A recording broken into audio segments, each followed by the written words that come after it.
नमस्कार। टाइम में आप सभी का बहुत बहुत स्वागत है। एक बड़ी खबर जो सांबा से निकलकर सामने आ रही है दर्शकों, जिस तरह से हमने कल आपको बताया था कि एसएसपी सांबा जो बेनाम तोशा, उन्होंने इस बात का दावा किया था कि अक्षय कुमार हत्याकांड में जो चारों आरोपी थे उन्हें गिरफ्तार कर लिया गया और अमृतसर से गिरफ्तार किया था। और जब उन्हें गिरफ्तार करने के लिए गए थे, उन्होंने पुलिस पर गोलियां चलाई थी, जिसमें एक पुलिस कर्मी जो थे गंभीर रूप से घायल हुए थे, जिन्हें गोली लगी थी, जिन्हें अमनदीप हॉस्पिटल अमृतसर में जेर इलाज किया गया था। उसके बाद वहां पर उन्हें उसके बाद उन्हें एक छुट्टी हो गई थी। उसी के चलते बड़ी खबर ये आ रही, जिस 4 आरोपियों को रामगढ़ थाना के अंतर्गत उन्हें वहां पर लॉकअप में रखा गया था, उनमें से एक आरोपी जिसका नाम बताना चाहेंगे आपको, साहिल साहिल शर्मा उर्फ गिलका नाम का जो ये आरोपी है, वो फिलहाल रात को लॉकअप से फरार हो गया। और ये भी सूत्रों के आधार पर हम तक खबर आ रही है कि वो हथकड़ी के समेत ही लॉकअप से फरार हो गया। जहां पर एक तरफ सांबा पुलिस ने बड़े बड़े दावे किए थे इन चारों आरोपियों को गिरफ्तार करने के लिए और जनता की वाहवाही लूटी थी, वहीं दूसरी तरफ अब बहुत बड़े सवालिया निशान में है सांबा पुलिस और खास करके रामगढ़ जो थाना के अंतर्गत जो स्टाफ आता उन पर, क्योंकि ये भी कहा जा रहा है कि वो जो साहिल शर्मा उर्फ गिलका है, उसकी टांगों में राड़ पड़ी हुई है, वो पूरी तरह से सही तरह से चल भी नहीं सकता और जिसके चलते फरार होना काफी सारे सवालों को सामने खड़ा कर देता है। जहां पर इतनी मुशक्कत के बाद उन चारों आरोपियों को गिरफ्तार किया था, जहां पर अभी भी 2 लोगों को गिरफ्तार नहीं किया गया और उसी के चलते कल एसएसपी सांबा बेनाम तोश ने एक प्रेस वार्ता के बाद माध्यम से ये सारा खुलासा किया था कि कितनी मेहनत और मुशक्कत के बाद उन चारों आरोपियों को गिरफ्तार किया था। क्योंकि गढ़वाल इलाके की अगर बात करें तो थाना क्षेत्र रामगढ़ के अंतर्गत आता है, तो उसी लॉकअप में रखा गया था। यह भी सूत्रों के आधार पर हम तक खबर आ रही है कि बाकी तीनों आरोपियों को अलग रखा गया था और इसे साहिल शर्मा और गिलका को अलग रखा गया था। और जहां पर रखा गया था एक पुराना कमरा था, वहां पर खिड़की के पास इसे बांधा गया था, इसकी जो हथकड़ी थी। पर यह बताया जा रहा है कि रात को उसने हथकड़ी के साथ ही फरार हो गया, उस खिड़की की जो राड थी उसे तोड़कर। ये कैसे संभव हो सकता है? बड़े सारे सवाल सामने खड़े होते हैं। ये बताया जाता था, बताएंगे आपको, जिस तरह से अक्षय कुमार की हत्या हुई, ये कोई पुरानी रंजिश का मामला था। जिस बात साहिल की अगर बात करें, सूत्रों के आधार पर यही खबर आ रही थी, पहले गुट ने ये 2 गुटों की लड़ाई थी जिसमें अक्षय की जान चली गई। और इसी तरह से पहले अगर बताया जा रहा है कि साहिल शर्मा उर्फ गिलका के ऊपर भी काफी गंभीर रूप से हमला हुआ था, जिसमें बाल इनकी जान बची थी और बड़ी बुरी तरह से कहते हैं अस्वस्थ थे, जिसके चलते इनकी टांगों में भी राड़ पड़ी हुई है। और उसी के चलते इस बार की अगर बात करें तो इसी गुट ने, जिस तरह से ये बताएंगे, साहिल के जो गुट है, जिन 4 आरोपियों को पकड़ा है, इन्होंने साहिल शर्मा उर्फ अक्षय कुमार के ऊपर किस तरह से हमला किया था साहिल शर्मा के गुट ने।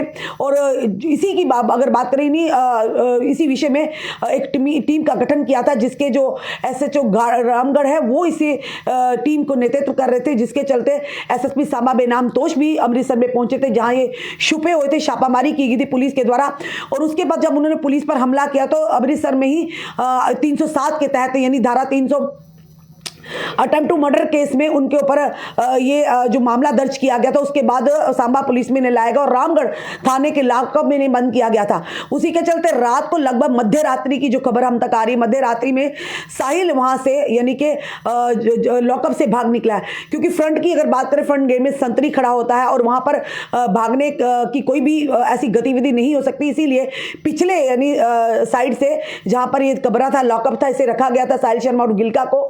तो इसने जो सरिया था कि खिड़की का, ये तोड़कर ये बताया जा रहा है कि हथकड़ी के समेत ही ये भाग निकला है। और बड़े सारे सवाल, भाग तो निकला पर रात से ही पुलिस लगातार, पूरी टीमें पुलिस की गश्त कर रही हैं और ढूंढ रही हैं, पर अभी तक साहिल का जो हम तक खबर आई, कोई भी अता पता नहीं है। जहां पर एक तरफ पुलिस ने दावा किया 4 आरोपियों को हमने पकड़ लिया, वहीं दूसरी तरफ अब सांबा पुलिस पर लगातार सवाल खड़े हो रहे हैं। लोग ये भी कहा जा रहा है कि अंदर से सहायता के बिना कोई भी कैदी या आरोपी, खास करके अगर बात करें, आरोपी फरार नहीं हो सकता। जरूर कहीं ना कहीं अंदर मिली भगत होगी तभी, क्योंकि ये जरूर कहेंगे उनके किसी साथियों को ये खबर होगी किस जगह से रखना है। क्योंकि अगर तीनों को अलग रखा गया तो इसे अलग क्यों रखा गया, इसे क्यों उन तीनों आरोपियों के से अलग रखा गया? हो सकता कोई साजिश को अंजाम, या हो सकता पहले से प्री प्लान किया गया हो कि यहां पर रखेंगे, इस जगह पर रात को इस कारनामे को अंजाम देंगे, जो लगभग मध्य रात्रि में साहिल शर्मा और गिलका ने भागने में अपने प्रयास में सफल हुआ हुआ है, तो कहीं ना कहीं बड़े सारे सवाल रामगढ़ पुलिस स्टेशन के जो ऊपर खड़े हो रहे हैं कि क्या लगता है अंदर का कोई व्यक्ति है जो मिला हुआ है या कहीं और कुछ और चीजें हैं सामने निकल कर आएंगी। ये फिलहाल मैटर ऑफ इन्वेस्टिगेशन रहेगा, क्योंकि पुलिस के आला अधिकारी भी रामगढ़ पहुंचे हैं पुलिस स्टेशन में और पूरी तरह से जांच की जा रही है। रात को भी पूरे एरिया को खंगाला गया था, पर साहिल शर्मा और गिलका का कहीं भी पता नहीं चला। पर ये कहीं ना कहीं ये जरूर कहेंगे चूक हुई है, और चूक ये जरूर हुई है, और उसी चूक के चलते जरूर कहेंगे कि कहीं ना कहीं एक जो आरोपी था वो फरार हो गया और उसी के चलते पूरे सवालिया निशान खड़े हो रहे हैं। और ये भी बताया जा रहा है कि दो गुटों की यानी पुरानी कोई रंजिश के चलते अक्षय कुमार की हत्या की गई थी। हत्या के बाद किस तरह से हथियारों से लैस जो सोशल मीडिया प्लेटफॉर्म यानी कि इंस्टाग्राम पर लाइव आकर उन्होंने मजाक उड़ाया था कि हत्या करके और हंसी करके खिल्ली उड़ाई थी और कहीं ना कहीं पुलिस को भी चुनौती दी। उसके बाद कमर कस ली थी पुलिस ने भी। पर वहीं दूसरी तरफ कहीं ना कहीं नाकामी नजर आई कि उन आरोपियों चारों आरोपियों को पकड़ने के बाद भी एक आरोपी किस तरह से रात को लॉकअप से फरार हो जाता है पुलिस के आंखों में धूल झोंकर। ये बड़े सारे सवाल खड़े हो रहे हैं, जहां पर एक तरफ एसएसपी सांबा बेनाम तोष ने ये पुष्टि की थी कि हमने इस केस को अक्षय मर्डर जो केस ऐसे सॉल्व कर लिया है, चारों आरोपियों को हिरासत में भी ले लिया। कल हमने आपको पूरी तरह से वो विजुअल बताए थे। पर वहीं दूसरी तरफ आज चर्चा का विषय बन गया है रामगढ़ पुलिस स्टेशन के आखिर किस तरह से अक्षय हत्याकांड के जो आरोपी था साहिल शर्मा उर्फ गिलका किस तरह से रात के अंधेरे में मध्य रात्रि में लॉकअप से फरार हो गया, आखिर किसकी मदद से लॉकअप से निकलने वो कामयाब हो गया। ये बड़े सारे सवाल खड़े हो रहे हैं सांबा पुलिस के ऊपर। आपका क्या कहना है इस वीडियो को देखकर? अपने कमेंट अपने सुझाव हमें जरूर दीजिए। इस वीडियो को जितना हो सके शेयर कीजिए। जुड़े रहिए हमारे साथ अगले अपडेट के लिए। जय हिंद जय भारत।